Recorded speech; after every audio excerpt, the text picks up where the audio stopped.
Let's follow what happens after someone's information gets stolen and posted for sale on the dark web. There's not always a dramatic loading screen with a skull or a pop-up ransom request. Instead, it's often just silent theft. In the shadows, hackers can collect your credentials in bulk with automated tools, harvesting up to thousands of usernames and passwords at the exact same time. Once credentials are stolen, attackers will rarely stop at one account. If you're using the same password across multiple accounts, hackers are going to have a much easier time gaining even more unwanted access. Next comes validation. Cybercriminals test stolen credentials against popular online services to see which ones actually work. This process is rarely manual. Instead, attackers use automated tools known as credential stuffing software.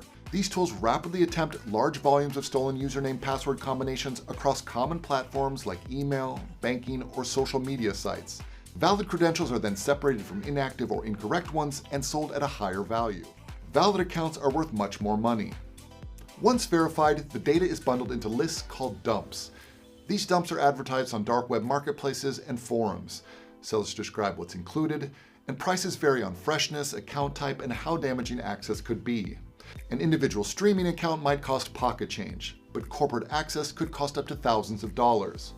Buyers range from individual identity thieves to organized ransomware groups looking for their initial entry point for launching larger attacks. For example, personal identity thieves may use stolen credentials to take over email or shopping accounts for fraud, while ransomware groups look for access to corporate networks such as employee VPNs, remote desktop services, or cloud accounts.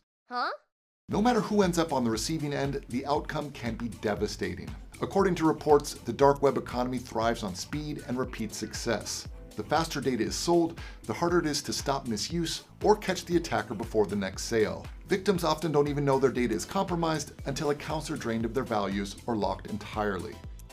In our next training, we'll learn why early detection and proactive security measures matter, monitoring for exposed credentials, using strong and unique passwords, and enabling multi-factor authentication can significantly reduce the damage caused by stolen data. The sooner suspicious activity is identified, the more likely it is that accounts can be secured before real harm is done.